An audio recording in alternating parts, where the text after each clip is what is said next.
15 दिसंबर को लोक सेवा आयोग से कुछ जायज विधिक मांग रखने के लिए छात्र जा रहे हैं। जो लंबे समय से विवाद का बिंदु रहा है और छात्रों की प्रमुख मांग रही है वो ये कि आयोग रिवाइज आंसर की कितने प्रश्नों में बदलाव हुआ उनके उत्तरों में, और अंक कम से कम कट ऑफ अंक जारी कर दे, जिससे लोगों को ये पता चल सके कि उनका सिलेक्शन क्यों नहीं हुआ। ये बहुत जरूरी है। लोग जो फेल हो रहे हैं उनको अपने बारे में, अपने फेल्योर के बारे में जानने का हक है, तभी तो सुधार कर पाएंगे। और आयोग ने अगर किसी आंसर को चेंज किया है तो उस प्रश्न के उस विशेष तथ्य को सही कर पाना तभी संभव होगा जब लोगों को ये पता होगा कि आयोग ने इसका आंसर क्या दिया है। क्योंकि पीवाईक्यू प्रीवियस ईयर क्वेश्चन लोग जब लगाते हैं तो आयोग जो पहली आंसर की देता है उसी के आधार पे वो उसको आंसर करते हैं, वही पढ़ कर जाते हैं। तो ऐसे में गलत जानकारी भी लोगों को न हो, इसके लिए भी जरूरी है कि आयोग आंसर की जो रिवाइज आंसर की है वो जल्द जारी करके लोगों को राहत दे। ठीक है, क्योंकि छात्र निश्चित रूप से उनके भविष्य के साथ बहुत बड़ा मजाक है अगर उनको यही नहीं पता चल पाए साल भर कि उनका सिलेक्शन क्यों नहीं हुआ। फिलहाल हम ऐसे किसी भी पहल के, ऐसे किसी भी डिमांड के साथ रहे हैं और रहेंगे। ठीक, अब मुख्य परीक्षा पर बात करते हैं। यूपी पीसीएस 2025 की मुख्य परीक्षा, संभवतः यह परीक्षा मार्च लास्ट में होनी है। संभवतः हम ये मान के चलते हैं, अगर आप ये भी मान लीजिए कि अप्रैल में होगा, मई में होगा, ये बहस का मुद्दा है, कब होगा क्यों नहीं हो पाएगा। लेकिन हम मिनिमम एक अपनी तय सीमा, अपनी तैयारी की तय सीमा मिनिमम मान के चलते हैं कि हम 20 मार्च के पहले एग्जाम के लिए पूरी तरीके से प्रिपेयर रहेंगे। तो 20 मार्च का टारगेट अगर आपको रखना है, लगभग ये 100 दिन आपको मिलते हैं। कितने दिन मिलते हैं? 100 दिन मिलते हैं। तो 100 दिन के कम से कम 20 दिन पहले आप इस स्थिति में होने चाहिए कि सिर्फ रिवीजन करेंगे आप। जो नोट्स आपने, जो शॉर्ट नोट्स बना रखे हैं, जो सिनॉप्सिस तैयार कर रखी है, सिर्फ रिवीजन करना शेष रह जाए। सब कुछ आपको आज से अगर हम देखें तो 80 दिन में तैयार हो जाना चाहिए। आज से मतलब 3-4 दिन और जोड़ लीजिए, तो 80 दिन में आपका ये सिलेबस कंप्लीट हो जाना। देखिए, सिलेबस कंप्लीट होने की जब मैं बात करता हूं तो ये नहीं कहता हूं आप पूरी तरीके से विद्वता हासिल कर लीजिए। एग्जाम ओरिएंटेड पढ़ाई आपको करनी है। यहां पर विद्वान नहीं बनना है। विद्वान बनने कोई नहीं आया है। जो विद्वान बनने के लिए आता है, सालों बीत जाते हैं, विद्वान बन नहीं पाता, न तो वह अधिकारी बन पाता है। जो यहाँ पर सिर्फ इसलिए आता है कि एग्जाम के पैटर्न को समझ करके, उसकी डिमांड को समझ करके उसको फुलफिल कर दे, वो बहुत कम नॉलेज हासिल करता है, तब भी वो सेलेक्ट होकर के निकल जाता है और फिर सेवा देता है। फिर जिंदगी भर वो विद्वानों की तरह जीता है। वो ऐसे जिएगा जैसे सबसे बड़ा विद्वान वह हो, और विद्वान लोगों को कोई पूछता नहीं है। और यही सच्चाई है। जिस दिन आप परीक्षाओं से जुड़ी इस समस्या को, इस सच्चाई को समझ गए, आप सही रास्ते पर आ जाओगे। यही दिक्कत है कि ठोकरे खाते हैं, तब जाकर के समझ में आता है कि समस्या तो यहाँ थी। जब समय बीत जाता है तब तब आपकी बात भी कोई नहीं सुनता है, क्योंकि आप समाज के सामने एक असफल व्यक्ति के रूप में होते हैं। आपकी बात कोई सुनना नहीं चाहता है। लोगों को लगता है कि जरूर ये जो है लफंगा रहा होगा, एक नंबर का लफाजी करता होगा, पढ़ाई बस दिखाने के लिए करता होगा। आपके संघर्ष को कोई भी वैल्यू नहीं देगा। तो आप वैल्यू दीजिए अपने संघर्ष को, पहचानिए। अगर नहीं पहचान सकते हैं तो मैं आपको पहचान करा रहा हूं, पहचान करने का प्रयास करिए। आज ये कड़वा है लेकिन सत्य है कि मुख्य परीक्षा रट्टाफिकेशन हो गई है। एक समय होता था जब लंबे लंबे आंसर लिखने होते थे। एक प्रश्न दे दिया, उसके 5-6 पेज में आंसर लिखने होते थे, और उसमें विद्वता काम आती थी। उसमें अच्छी खासी डीप नॉलेज वाला व्यक्ति ही उसमें अंक अर्जित कर पाता था। अब वो परीक्षा प्रक्रिया नहीं रही।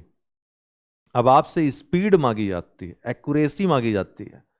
आपसे डिमांड, आप कितना तेज लिख सकते हैं, कितना एक्यूरेसी है आप में, कितना रट सकते हैं पॉइंट्स को, डाटा को, फैक्ट्स को।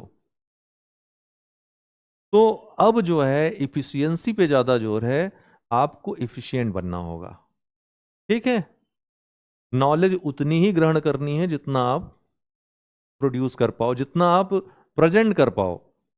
प्रोड्यूस तो अलग बात है, प्रेजेंट कर पाओ उतनी ही नॉलेज आपको ग्रहण करनी है। उदाहरणतः एक प्रश्न कोई है, कोई टॉपिक है, कोई भी टॉपिक है, तो आपको उससे संबंधित कोई प्रश्न आया, उसका महत्व पूछ लिया। महत्व में आपको 50 बिंदु पता है, मतलब आपको इतना ज्यादा पता है कि आप 10 पन्ना भर सकते हो, उससे 20 पन्ना एक किताब लिख सकते हो। अब एग्जाम में टाइम कितना है आपके पास? 5 से 7 मिनट एक प्रश्न को लिखने के लिए, उसका उत्तर देने के लिए। तो उसमें जब आपके पास एक साथ कितने पॉइंट्स आ रहे हैं, 50 पन्ने वाले एक टॉपिक के, और दूसरा जो छात्र है उसने केवल 10 पॉइंट पढ़ रखे हैं, 7-8 इंपॉर्टेंट पॉइंट उसने पढ़ रखे, जो मोस्ट इंपॉर्टेंट पॉइंट्स है। आपके दिमाग में, आपको मैं सच बता रहा हूं, यही होता है। बहुत नॉलेज है तो आप बैठोगे, 7-8 मिनट में आपको सबसे फालतू जो चीजें होंगी, सबसे सामान्य जो चीजें होंगी, वही पॉइंट्स याद आएंगे, वही आप लिखकर चले आ जाओगे। इंपॉर्टेंट पॉइंट्स छूट जाएंगे, या फिर असंतुलित उत्तर हो जाएगा आपका। लिखते चले जा रहे हो महत्व, दूसरा जो पार्ट है वो छूट गया, या फिर उसमें आपने 2 लाइन लिख दी है, निष्कर्ष के लिए आपको बिल्कुल जगह ही नहीं बची। ऐसी स्थिति होती है। ये प्रैक्टिकल है। दूसरा क्या करेगा, उसने उत्तर लेखन प्रैक्टिस की है, पूरे पॉइंट्स याद कर रखे हैं, जो डाटा है, तथ्य हैं उसके पास सीमित हैं, उसको उसने खूब रिवीजन कर रखा है, और वो जाकर के उसको प्रेजेंट करा रहा है, वो नंबर पा जा रहा है। आप लाख जान करके भी लिख नहीं पा रहे हो, इसलिए नंबर नहीं पाओगे। आपके विद्वान बनने का कोई मतलब नहीं रह गया। जो कुछ दिखाना है कॉपी पे दिखाना है। आप एक्सक्यूज वहां नहीं दे सकते एग्जामिनर को, देखो मैं समय कम था इसलिए हम सोच नहीं पाए, हमारे पास नॉलेज बहुत ज्यादा थी। क्योंकि ये सब सुनवाई नहीं होती है, जो आप प्रेजेंट करते हो, जो कॉपी पे लिखते हो, वही दिखाई पड़ता है। इसलिए ये स्वीकार करिए पहले दिन से कि हमको सिलेबस का रट्टाफिकेशन करना है। सिलेबस मतलब एग्जाम ओरिएंटेड रट्टाफिकेशन है। ऐसा भी नहीं सिलेबस आप रट नहीं सकते, इतना लेंदी सिलेबस है मेंस का। लेकिन आपको मैं गारंटी दे रहा हूं, ये 80 दिन में आप तैयार कर सकते हो, और इससे बाहर कुछ आएगा नहीं। जो आएगा आप लिख लोगे इतना तैयार करके, क्योंकि आपका एक अप्रोच डेवलप हो जाता है यहां से आंसर लिखने का। जब अप्रोच डेवलप हो जाएगा तो थोड़ी बहुत भी जानकारी रहेगी, उसका आप यूज कर लोगे। रिसोर्सेस कम रहेंगे तो उसका आप सदुपयोग कर लोगे। लेकिन अप्रोच डेवलप नहीं होगा, ज्यादा संसाधन होंगे, आप गोबर कर दोगे उसका, उस संसाधन का आप इस्तेमाल ही नहीं कर पाओगे। 3 घंटे हैं, 3000 वर्ड्स लिखने हैं, उसी में सारी चीजें करनी है आपको, सोचना भी है, लिखना भी है। कैसे होगा संभव जब तक रट्टाफिकेशन नहीं होगा? तो मुख्य परीक्षा, चाहे यूपीएससी दे रहे हो, चाहे यूपीपीएससी दे रहे हो, आज की डेट में रट्टाफिकेशन है और कुछ नहीं है। और इससे आसान चीज क्या हो सकती है, जहां पर आपके नॉलेज से ज्यादा आपके एफिशिएंसी की परीक्षा हो। एफिशिएंसी डेवलप करिए, पढ़कर बार बार रिवीजन करके, एक एक प्रश्न पर 10 बार मेहनत करिए, 20 बार मेहनत करिए, रट जाएंगे पॉइंट्स। 20 पॉइंट हैं तो 10 तो आपको तैयार हो जाएंगे तुरंत। तो आपको लिखने पे जोर देना है, जो भी कुछ पढ़िए। क्या हुआ?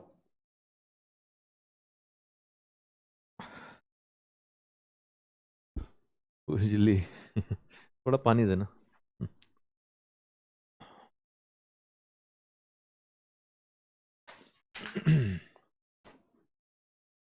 ठीक है। हम्म। क्या हुआ? क्यों?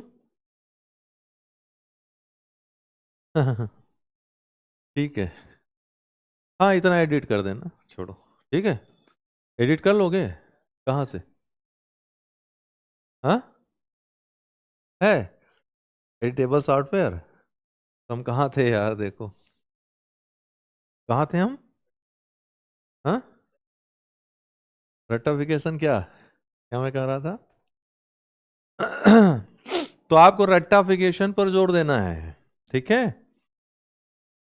पहले, आज से लगभग 10 साल पहले अगर कोई ये बात कहता ना, तो फिर लोग कहते हैं क्या पढ़ा रहा है, ये क्या बता रहा है, बेवकूफ बना रहा है लोगों को। लेकिन आज की सच्चाई है, इसको आप समझिए, ठीक है। उसके साथ आप नॉलेज लेते रहिए, जितनी जरूरी है उतनी, ठीक। तो सबसे पहले हमने आपको भूमिका बता दी कि आप तैयारी शुरू कर रहे हैं तो दिमाग में आपकी ये चीज रहे कि कैसे आपको तैयारी करनी, कैसे आपको आगे बढ़ना है। अब 80 दिनों के अप्रोच के बारे में हम आपको बता रहे हैं। हमारा समाधान कार्यक्रम आपको 80 दिन में किस तरीके से, और इससे आप सीख सकते हो, अपनी खुद की स्ट्रेटजी बना सकते हो।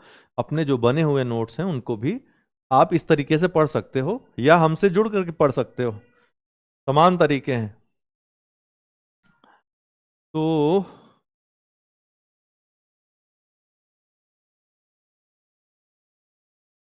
हाँ, ये रहा।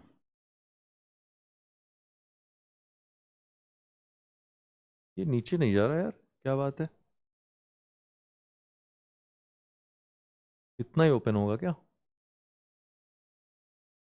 अच्छा, ठीक है। ये आपका कार्यक्रम है। इसमें क्या है कि जितना सिलेबस है, सामान्य अध्ययन पेपर 1 हो गया। पहले दिन का जो टॉपिक है आपका, मैं एक उदाहरण दे रहा हूं। भारतीय संस्कृति में प्राचीन काल से आधुनिक काल तक के कला के रूप, साहित्य और वास्तुकला के मुख्य पहलू शामिल होंगे। इसमें 6 जो टॉपिक्स हैं निकल कर आते हैं। इतिहास लेखन के विभिन्न स्रोत, पाषाणकालीन कला, सिंधु घाटी सभ्यता के दौरान कला और संस्कृति, धर्म और भारतीय दर्शन, मौर्य युग से वास्तुकला और मूर्तिकला, गुप्तकालीन स्थापत्य, various sources of historiography, historiography, stone age art, art and culture during Indus valley civilization, religion and Indian philosophy, architecture and sculpture since Mauryan age, और गुप्ता आर्किटेक्चर। इतने कवर करते हैं। और यहां से 4 प्रश्न आपको पहले दिन उत्तर के साथ प्राप्त होते हैं। मतलब यहां से 4 प्रश्न अच्छे बन जाते हैं। 4 ऐसे प्रश्न जो इन 6 टॉपिक्स को कवर करते हैं पहले पेपर के। इसी तरीके से दूसरे दिन, तीसरे दिन टॉपिक वाइज पूरा सिलेबस आपका 80 दिन में कवर होगा। ऐसा हमने ये कोर्स का शेड्यूल बनाया है। ये हमने अपने जय हो स्टडी चैनल पे भी शेयर कर रखा है। आप चाहें तो इसी तरीके से टॉपिक वाइज अपना खुद का सेट तैयार कर सकते हैं, अपने नोट्स को इसी तरीके से तैयार कर सकते हैं। या फिर आपको बना बनाया मिल जाएगा समाधान बैच में। जो लोग जुड़े हैं तो बना बनाया आपको मिल रहा है। आपको कुछ नहीं करना है, इसी शेड्यूल को फॉलो करना है, इसी की आंसर राइटिंग करनी है, इसी को पढ़ना है, इसी को रटना है। अब आपने मान लो आज की डेट में 4 प्रश्न पढ़े। 4 प्रश्न पढ़ने में आपको 20 से 30 मिनट लगते हैं, इनका मतलब प्रश्न उत्तर के साथ। फिर आपने इसका उत्तर लिखा, ठीक है, बिना देखे लिखा। नहीं लिख पाएंगे पहली बार में, दूसरी बार में लिखिए, फिर देख देख कर लिखिए, पॉइंट तैयार करिए, पॉइंट के अंदर के जो इंटेंट है उसको तैयार करिए। तो कंटेंट और इंटेंट दोनों तैयार हो जाएगा, फिर रिवीजन करना शेष रह जाएगा। पहले, दूसरे, तीसरे, चौथे, 5वें दिन इस तरीके से आप करिए। और जैसे दूसरे दिन में आज 4 प्रश्न में जा रहे हैं, इन 4 प्रश्नों को दूसरे दिन पढ़ने के पहले ये वाला रिवाइज कर लीजिए। यही काम आप तीसरे दिन करेंगे, बाकी के दोनों का रिवाइज करेंगे। रिवाइज करने में ज्यादा समय नहीं लगता है, क्योंकि पहले दिन ही आप 4 प्रश्नों को लिख भी रहे हो, पढ़ भी रहे हो, और कई बार उसको 12-14 घंटे आप पढ़ो, कई बार इसको आप पढ़ ले रहे हो, तो पहले दिन ही कंठस्थ हो जाएगा। दूसरे दिन रिवीजन में समय नहीं लगेगा। आप छोड़ दोगे तो फिर भूल जाओगे, छोड़ना नहीं है। दूसरे दिन तभी आपका काम आसान होगा। दूसरे दिन 4 प्रश्न इसी तरह पढ़ रहे हो, थोड़ी सी मेहनत बढ़ेगी इसमें रिवीजन में।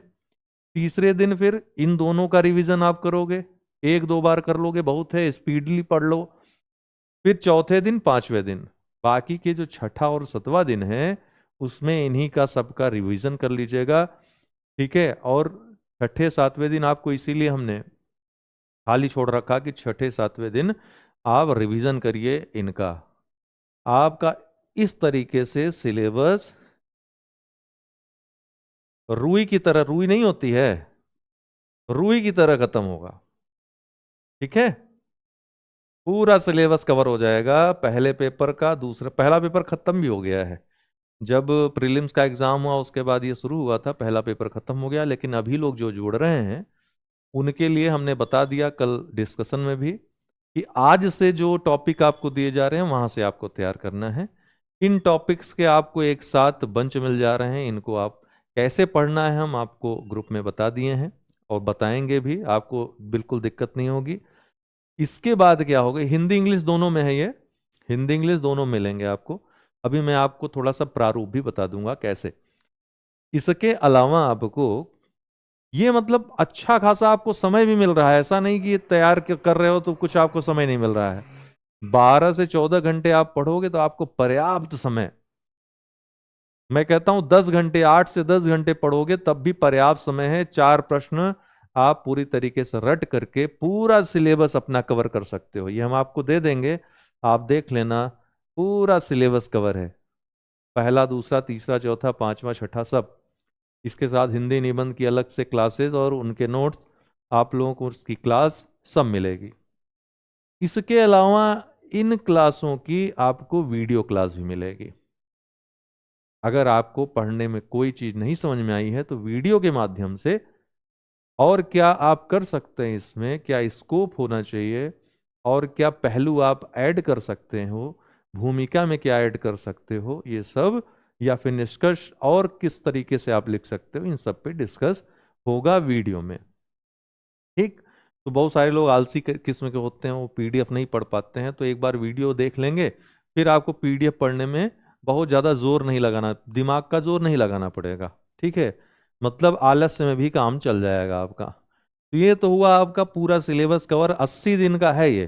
ठीक, और अगर आज आज आप जुड़ रहे हो, जैसे 8 तारीख से हम ये कार्यक्रम विधिवत शुरू कर रहे हैं, फर्स्ट डे से। कब से?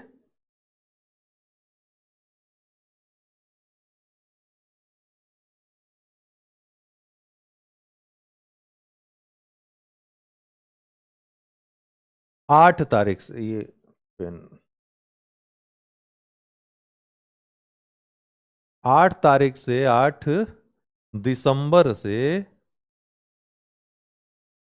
ये, अभी आप इनरोल हो जाइए 7905901018 इस पर कांटेक्ट करके। 8 दिसंबर से आपको, अभी तो ग्रुप में जोड़ दिया जाएगा, 8 दिसंबर से आपको शेड्यूल वाइज चीजें प्रारंभ होंगी, शेड्यूल दिया जाएगा प्रॉपर, आपको कुछ करने की जरूरत नहीं, सिर्फ उस शेड्यूल को फॉलो करना है। ये पूरा सिलेबस इस तरीके से हम आपका कवर करवा देंगे। ठीक, इसके अलावा, इसके अतिरिक्त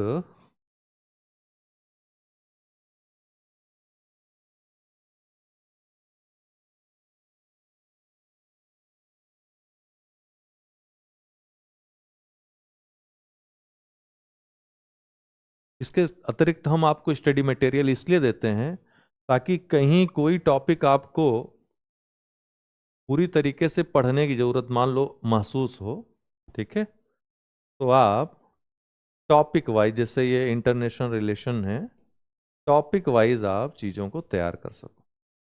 और ये जो पहला सेक्शन है पीडीएफ का, ये सिनॉप्सिस है पूरे सिलेबस की, पूरे सिलेबस का सिनॉप्सिस, 25 से 30 पेज में पूरे सिलेबस का सिनॉप्सिस आपको मिल जाएगा। मतलब आप चाहो, ये आईआर का है पूरा, ठीक, इसके बाद आपका पॉलिटी का,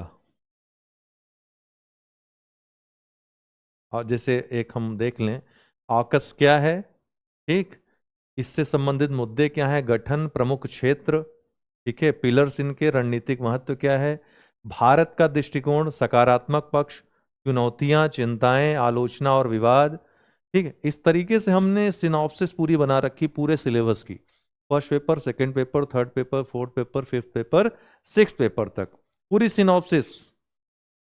ठीक, 40 से 50 पेजेस में हार्डली ये सिनॉप्सिस आ जाएंगी। आपको खुद की सिनॉप्सिस भी तैयार करने की जरूरत नहीं, हम तैयार करके आपको दे रहे हैं।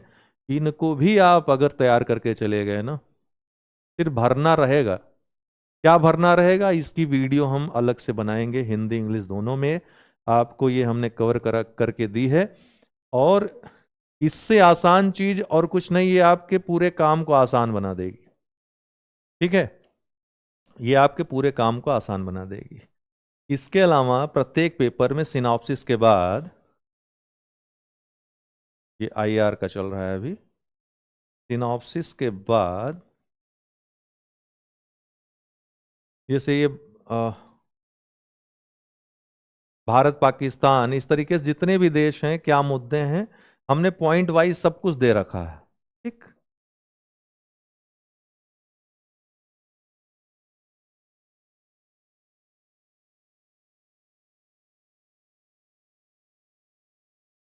ये बोर्ड में थोड़ा सा,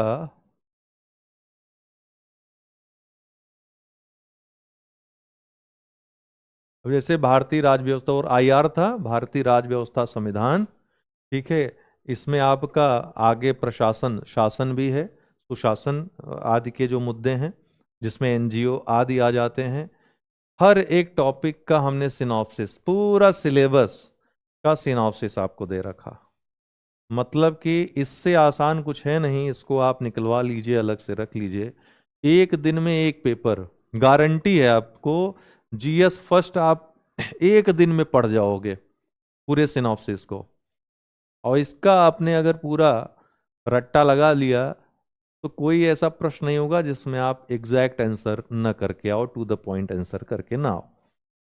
इस सिनॉप्सिस के बाद क्या है ना, थोड़ा नीचे जाइए तेजी से, पेज वहां से नहीं जाएगा क्या? अच्छा रुक जाओ, मैं यहां से ले जाता। हाँ, ये इस तरीके से ये सिनॉप्सिस वाला है। और यहां पे इसी में हमने विस्तृत नोट्स भी दी है। विस्तृत मतलब बहुत विस्तृत नहीं, बहुत विस्तारित नहीं, काम की, जिसमें पॉइंट वाइज सभी मुद्दों को जो आपने सिनॉप्सिस देखी, उनके पॉइंट वाइज पूरा एक प्रकार जो आपको भरना रहेगा एग्जाम में। सामाजिक न्याय का भी है इसी तरीके से, भारतीय संविधान जैसे है। और सबका टॉपिक वाइज हमने आपको पढ़ने के लिए भी कंटेंट भी दिया है। क्योंकि बहुत सारे लोग हैं एकदम नए होंगे, सिनॉप्सिस से पॉइंट समझ में नहीं आएंगे, तो यहाँ पे मटेरियल आपको मिल जाएगा। ठीक, और मटेरियल को आपको पढ़ना ही है, रटना क्या है, सिनॉप्सिस को। और इसके अलावा सिर्फ यहीं तक सीमित नहीं है, हम आपको फ्रेमिंग भी प्रोवाइड करवा रहे हैं। ठीक है, कैसे आंसर को फ्रेम करना है ना, ये भी हम आपको प्रोवाइड करवा रहे हैं, फ्रेमिंग भी। आप नीचे जाएंगे तो आपको फ्रेमिंग मिलेगी पूरी।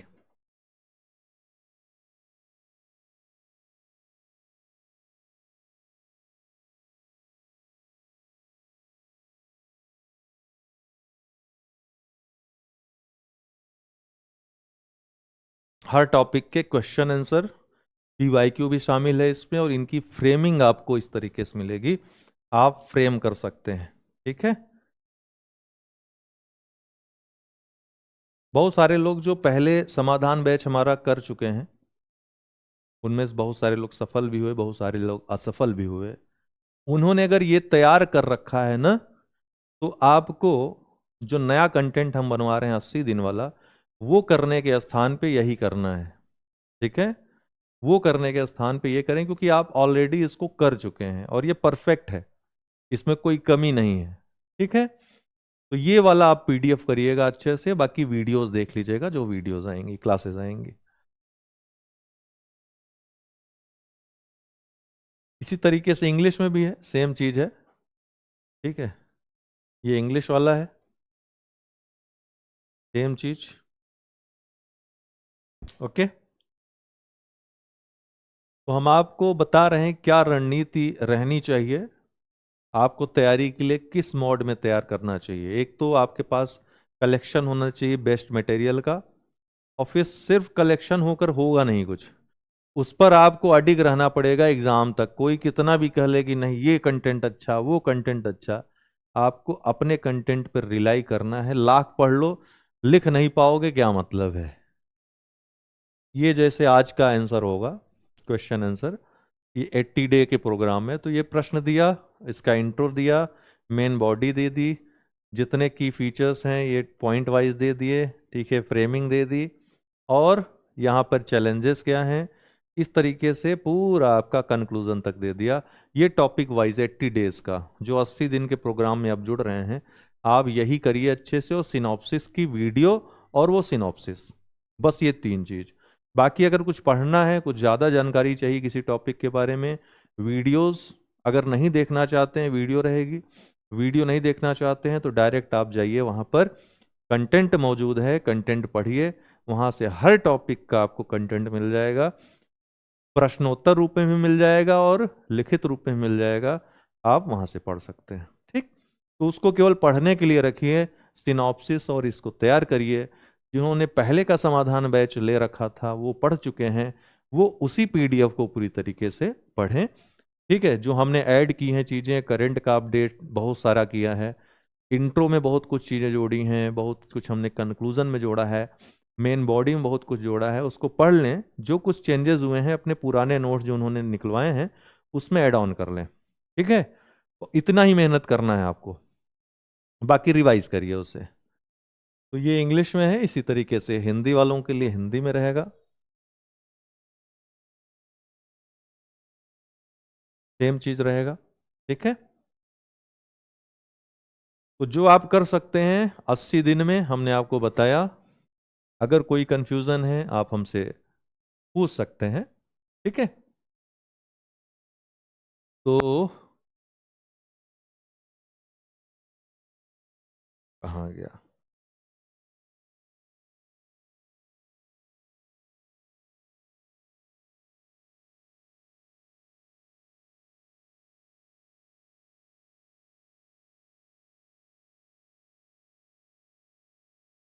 ये नंबर है, ठीक है, इस पे व्हाट्सअप, टेलीग्राम या फिर कॉल करके आप जानकारी ले सकते हैं, जुड़ सकते हैं। इसके अलावा बहुत सारे लोग कंफ्यूज हैं कि आंसर राइटिंग कैसे करें। अभी शुरुआत में रिजल्ट निकलने के बाद उनको आंसर राइटिंग की चिंता लग रही है। बहुत सारे लोग टेस्ट देना चाहते हैं, वो भी फुल लेंथ टेस्ट देना चाहते हैं, कंटेंट कुछ नहीं तैयार है। तो आपकी मानसिक स्थिति मैं समझ रहा हूं, आप बहुत ज़्यादा प्रभावित हैं यूट्यूब से, टॉपर के किसी इंटरव्यू से, बहुत ज़्यादा प्रभावित हैं। जबकि जो कुछ बताता है यूट्यूब पे जरूरी नहीं कि उसको फॉलो किया हो या उसकी वही स्टोरी रही हो। तो इसलिए आपको उनसे प्रभावित होने की जरूरत नहीं है। सबसे पहले कंटेंट तैयार करो, कंटेंट पर पूरा अपना कमांड करो, फिर जितना दिन बचे उतने दिन आंसर राइटिंग कर लो।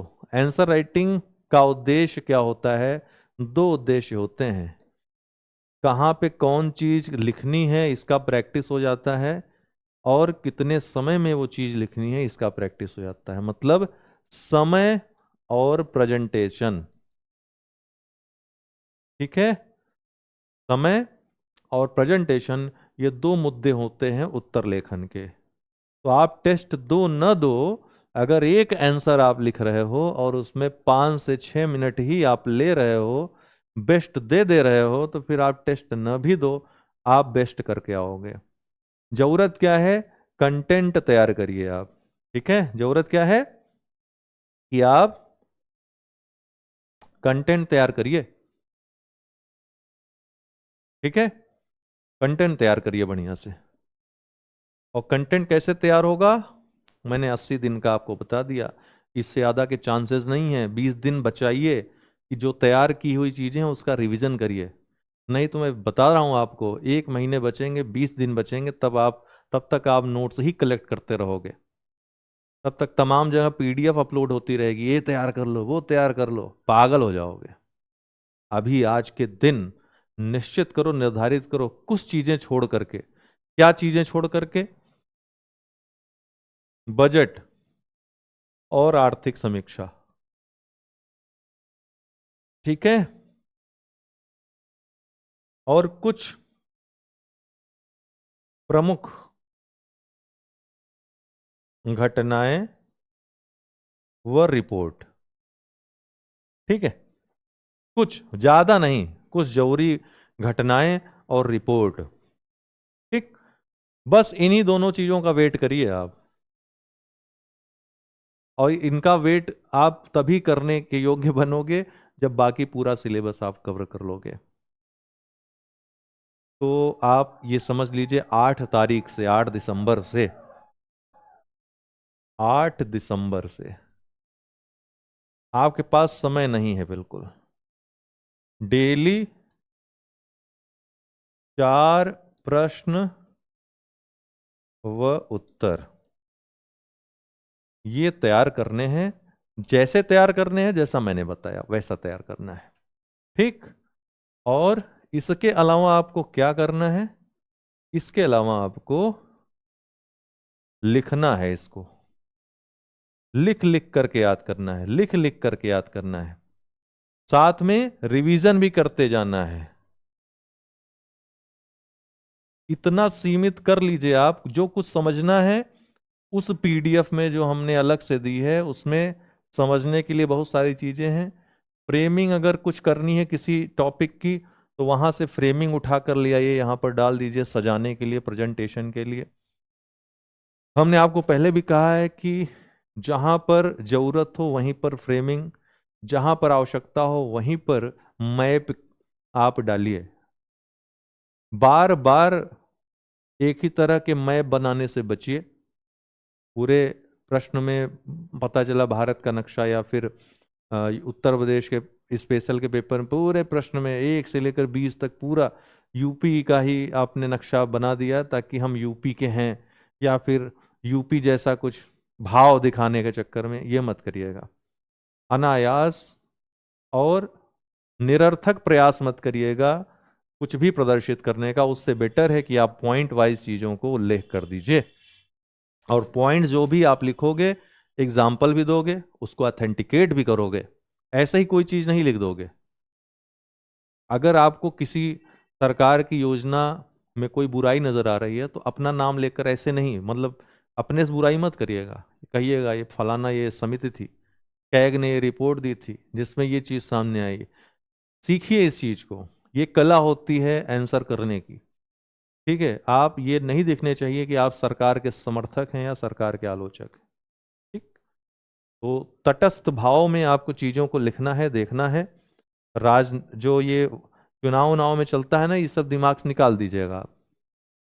एक अधिकारी है, अधिकारी की तरह आपको चीजों को देखना है, जैसे एक अधिकारी का कर्तव्य होता है। संविधान में समानता का तत्व है ना विद्वान, वही समानता का तत्व आपके अंदर अंदर होना चाहिए। बाकी अन्य क्लास में डिस्कस करेंगे। 8 तारीख से मान के चलिए आपको लग जाना है, पूरा पूरी जान लगा देनी है। बहुत बढ़िया मौका है आपके लिए। बाकी क्या हो रहा है दुनिया में कोई फर्क नहीं, कुछ नहीं उसका असर पड़ना चाहिए। लेट मत करिएगा, जो भी जुड़ना हो इसी नंबर पर, क्योंकि बाद में आप जुड़ते हैं तो समस्याएं तमाम तरह की आती हैं। अब 1 महीने बाद जब आप जुड़ेंगे तो फिर हम आपको क्या बताएंगे, बताइए? क्या आपको हम सजेस्ट करेंगे? आपके पास समय कितना बचेगा? तो हम एक आसान तरीका जो बता रहे हैं उसको आप कठिन मत बनाइएगा अपने से। बाकी तो अब आपकी मर्जी है, आप कितना सीरियस इस एग्जाम को ले रहे हैं, ये हमको तो नहीं पता। बहुत बहुत धन्यवाद।